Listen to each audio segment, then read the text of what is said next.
Okay, guys, make sure you hit the like button. Make sure you subscribe.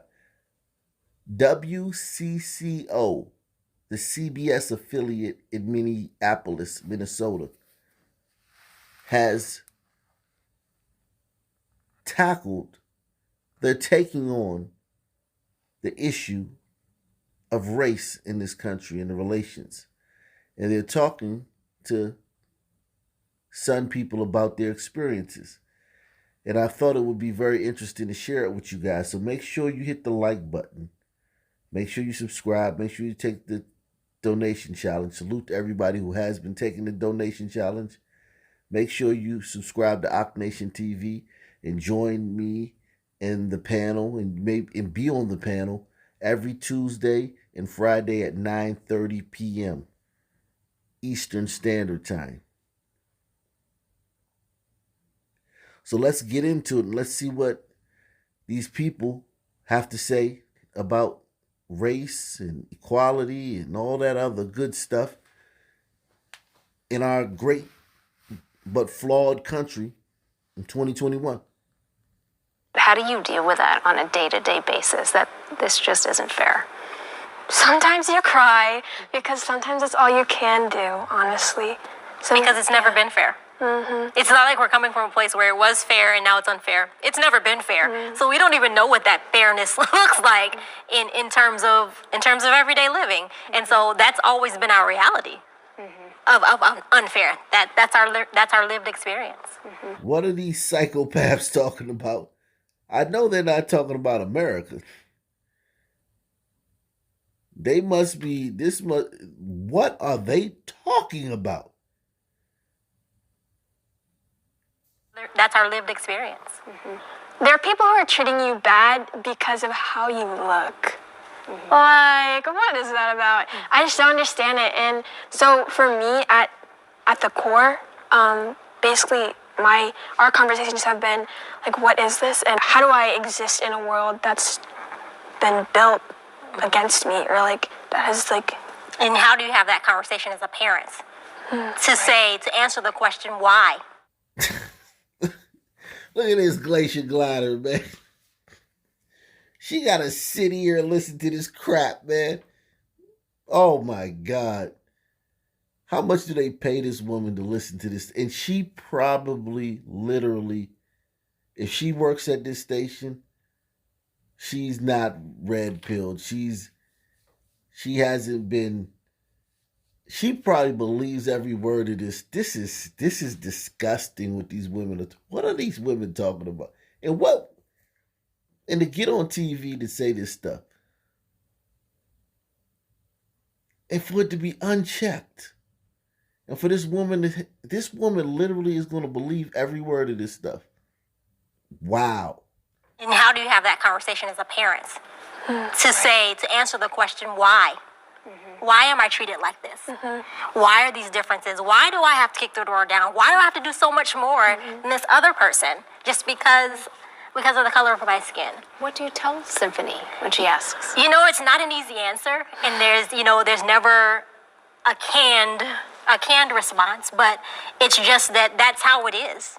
Mm-hmm. And then until things change for the better, that's what we have to do. That's what we've had to do. That's why we're strong. That's why we're powerful. Because there's no way we couldn't be strong and powerful to have survived everything that our race has been through. Strong and powerful are two words that I would not use to describe you two. Feeble and meek, weak, delusional,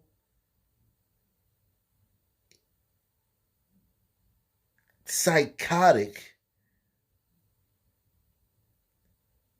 unaccountable, irresponsible, demonic, demented, weird, strange. Like, I would not use strong and powerful to describe you two. That's what we have to do. That's what we've had to do. That's why we're strong. That's why we're powerful. Because there's no way we couldn't be strong and powerful to have survived everything that our race has been through. And so we just have to keep doing that until things change. What is fairness? It really is about giving everybody an opportunity and the same opportunities and at the level that they need to be able to engage it at. We have to go beyond just what looks like on the surface, right? We also have to look at, okay, well, is there some reason why we wouldn't invite people? That's a legitimate reason, right? And so that's the piece with fairness. It's sticky, right? It's like anything that has to do with ethics. It's not always really clear what the right choice is. Let me decode what she's saying. She's basically saying, I reserve the right to call anything racist at any time. That's what she means when she says it's unclear. And also, what she said is, Glacier Glider woman, give me a hug. Pat me on my head and tell me I'm suitable and I'm all right and you love me.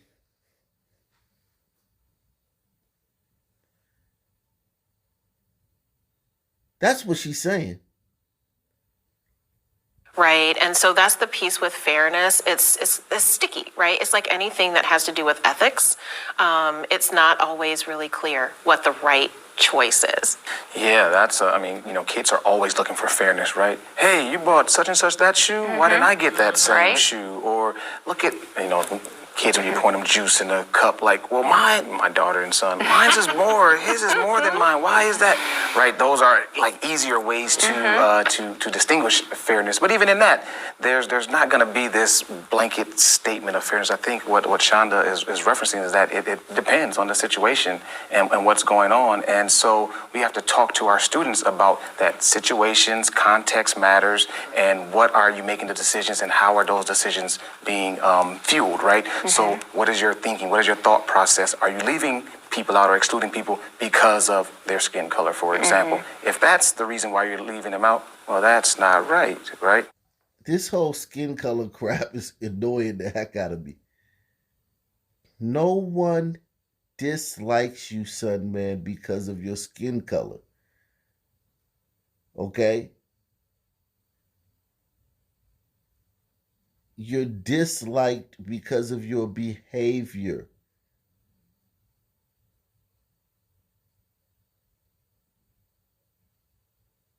Does this guy look like the type of guy that's going around getting dirty looks and people are like, no, you don't experience that. You're identifying with thugs, hoodlums, and criminals. You're identifying with them and then complaining about being imaginarily treated like a second class or like the bane of society, but you're the one who's identifying with them. No one treats this guy like this guy goes through life. The only thing he has to worry about is some sun, man. He ain't got nothing to worry about with no Glacier Glider or no Umbrito or no Crouching Tiger. Nothing. Everything bad that's ever happened to this guy has been done by a sun man. And probably 50% of the good that's been done to him has been done by somebody that's not a sun man. Because of their skin color, for example. If that's the reason why you're leaving them out, well, that's not right, right? But if it's another reason, well, hey, they can't come to this event because this event only can have 5 people there, and these are the 5 people that I want to bring, and this is why. Well, that's a whole nother story, right? And so I think we have to be mindful of what we mean by fairness, because I don't know, as Shauna said, I don't know if we can really get to some sense of true fairness.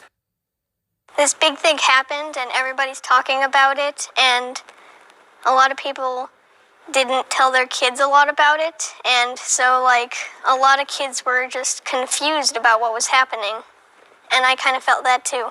I don't try to protect them from the truth or what is happening. So when things happen, we usually talk about it right away. We usually talk about, would that have happened to a white person in that situation, and what do you think? And did you tell that she's talking about, of course, George Floyd and many other criminal suspects being arrested, resisting arrest, and having an unfortunate or unpleasurable outcome while resisting arrest. Yes, that would have happened to him if he was a glacier glider. Yes, that would have happened to him if he was on Brito. Yes, that would have happened to him if he was a crouching tiger. Yes, yes, yes. When things happen, we usually talk about it right away. We usually talk about, would that have happened to a white person in that situation? And what do you think? And we really dig in. Like, I don't hold back. And Lillian, what about you? What would you like to add to that? I mean, I just came out of middle school, which is like a whole roller coaster ride. And there I do remember certain events in my middle school experience where we did have a lot of problems with racism because kids were being raised in families that weren't open about conversation and weren't able to talk about things and were maybe even given opposing ideas about it. And Lucy, do you feel like you can go to mom or your sister with questions, and how does that feel being able to have communication like that? I think I'm very lucky to have, like Lily said, I'm very lucky to have communication that I can trust my parents to tell the truth and answer my questions. And I just love that they're telling me what's actually happening and not something that's comforting. This is a remarkably intelligent 11-year-old girl. And they're ruining her. The truth is always... When she talks about the truth and what's actually happening, she's talking about the liberal spin on it. The race-baiting spin on it. But this is a remarkably intelligent 11-year-old girl. What a waste, man. What a waste of a promising mind. Very lucky to have communication that I can trust my parents to tell the truth and answer my questions. And I just love that they're telling me what's actually happening and not something that's comforting. Other kids, their parents are just don't worry about that, and they don't get to talk about it as a family. I think it's really also good for our family to just be able to talk together about anything, but especially these hard subjects like this. And Mom, what do you think hearing your girls? It makes me a little maybe I'm doing something right. I don't know. We're all just trying to figure it out. And so I think what happens is they come home from school and they will say, so-and-so said this, and it is a completely opposite thing from what we had talked about or had read on the news or seen on the news or CNN and MSNBC. I think what happens is they come home from school and they will say, so-and-so said this, and it is a completely opposite thing from what we had talked about or had read on the news or seen on the news or whatever the experience had been when there was the fires and the uprising and things that were happening last summer. And I wanted them to see. And I don't think that was happening with a lot of people in their learning environment or in their friend network. I get why people wouldn't. I don't have any judgment about, how people want to share information with their kids.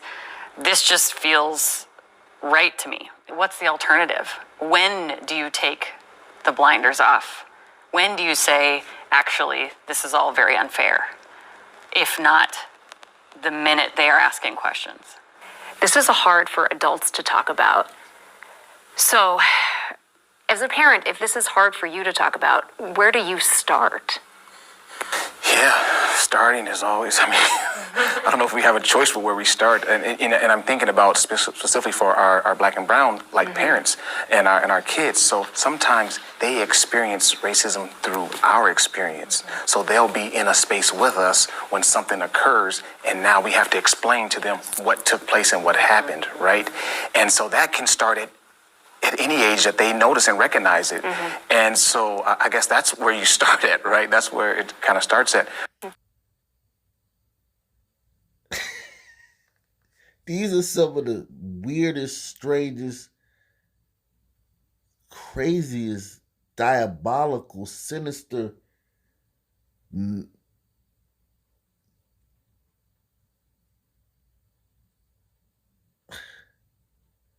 what planet do these people live on? What are they talking about? I bet they can't give you one example of what they're talking about. That's why they're talking in platitudes and vague, so being vague. That's one of the 48 laws of power. If you're saying something benign, make it vague. Make it powerful. They're just being vague. They're not saying anything because they don't have anything to fall back on. He has no references. He has no anecdotes to talk about all these bad stuff that glacier gliders have done to him in his life.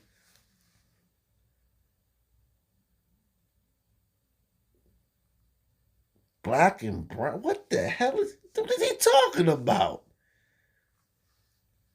Brown people are doing great in this country. They're fleeing their countries to come here. What is he talking about? Shonda, what advice do you have for parents to get over their own discomfort? Well, I think it starts with just examining yourself. What is uncomfortable? For most people, what's unknown is what's uncomfortable. So if we've never had to encounter, if we don't have any friends or colleagues or neighbors who look different from us or have different life experiences, then we might just kind of say, well, everybody's the same and I treat everybody the same. And, really starting to self-examine. And she's talking about Blakistan. People who don't see anybody who looks different than him.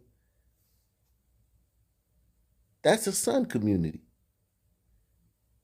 Because all the glacier gliders have fled. We had glacier glider flight. Nothing but sun people. And she's not asking them to examine. That's not what she means. Because once she said, examine yourself, you knew she was talking about glacier gliders and all glacier glider communities. Examining themselves. And what do you mean examining themselves? They're living their life. Somewhere some criminal fighting with a cop and gets shot. And now their town is in some racial tailspin.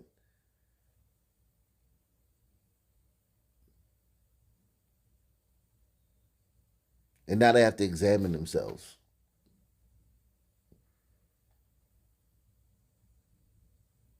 What is wrong with these people? Well, I think it starts with just examining yourself. What is uncomfortable? For most people, what's unknown is what's uncomfortable. So if we've never had to encounter, if we don't have any friends or colleagues or neighbors who look different from us or have different life experiences, then we might just kind of say, well, everybody's the same and I treat everybody the same. And, really starting to self-examine and really think about, okay, so why am I uncomfortable with difference? Race is one of those differences that I think for a lot of families, and particularly white families, that they feel really uncomfortable. They're afraid they're going to bumble and stumble and make a mistake. And so I think it really does start with, okay, well, how do I identify? What are the parts of me that are really important for me to let other people know about? Why do I feel like I can't tell people about certain parts of me? And then start to do some of that reflection. Because those places where we feel really uncomfortable, where we feel like maybe we need to hide, are probably exactly the places where we need to shine a light. When we talk about this space of being uncomfortable, right?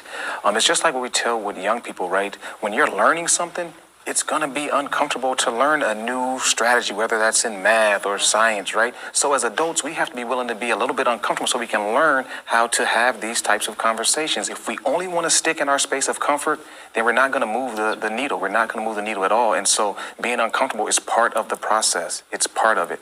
And I like to say you have to become comfortable with the uncomfortable, because that's where that learning actually happens and that growth occurs.